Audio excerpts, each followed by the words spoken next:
네, 안녕하세요. NS 아카데미 부원장쌤입니다.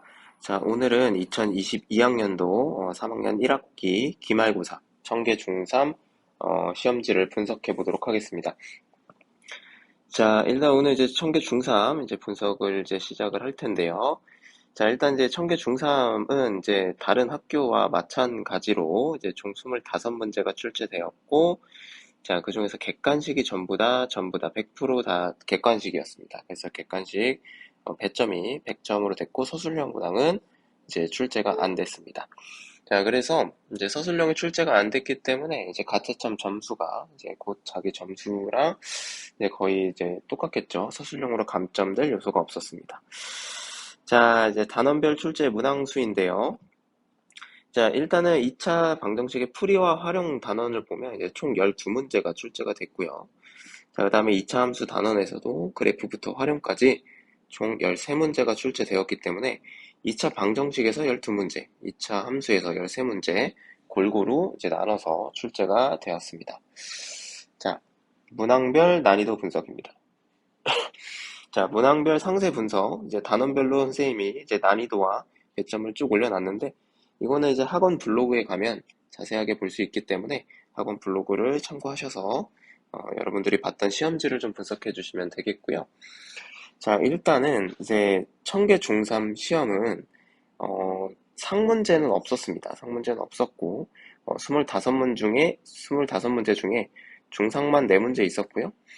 중이 11문제, 그리고 중하 5문제, 하 5문제, 이렇게 이제 중 문제의 중 난이도가 좀 굉장히 많이 나오고, 나머지는 이제 고루고루 이제 분포되어서 이제 출제가 되었습니다. 자, 이렇게 이제 중 문제가 좀 많이 출제가 되었어요. 근데 이제 중 문제 같은 경우는 거의 다 이제 교과서 중단원, 대단원이나 이제 교사용 자료, 그리고 센이나 RPM, 라이트센 같은 일반적인 문제집에서 굉장히 많이 볼 수 있는 문제들이기 때문에 그렇게 이제 문제들이 이제 어렵지 않게 출제되었다. 이렇게 이제 좀 확인할 수 있을 것 같습니다. 자, 중상 문제가 좀 4문제 정도 출제가 되었는데 이 중상 문제 4문제도 이제 뭐 그렇게 어려운 문제는 아니었어요. 왜냐면 뭐 계산이 조금 복잡해지거나 이래서 이제 중상이지.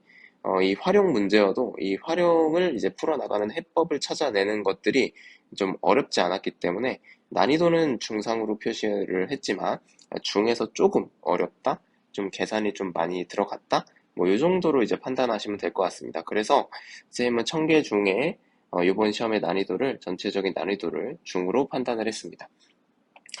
자, 그래서 이제 총평입니다. 그래서 중 이하의 문제들이 거의 대부분이었어요. 그죠?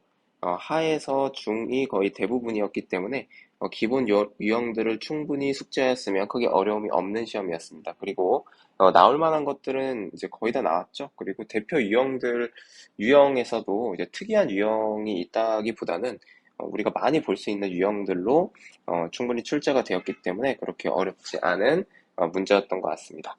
자, 그 다음에 이제 22번부터 25번이 중상이었는데 아까도 설명을 했듯이 이제 뭐 활용 문제들이었어요. 그래서 중상이었지만 뭐 센이나 일품 등 상문제에서 이제 거의 비슷하게 나왔기 때문에 충분히 어렵지 않은 시험이었고 이제 풀이 과정에 대한 해법을 어렵지 않게 찾을 수 있는 문제들이었지만 좀 계산이 좀 복잡하거나 이렇기 때문에 중상으로 좀 판단이 가능했어요. 그래서 중상 문제들이었더라도 크게 고민할 것 없는 이제 연산이 어려운 문제들이었다고 생각을 하시면 될 것 같습니다. 그래서 전개중3은 조금 이제 그래도 문제가 까다롭지 않게 나오는 편이기 때문에 여러분들 충실히 이제 뭐 교과서나 이제 학원에서 이제 배우는 것들만 충실히 이제 복습을 하시면 2학기 때도 좋은 성적을 얻을 수 있을 것 같습니다.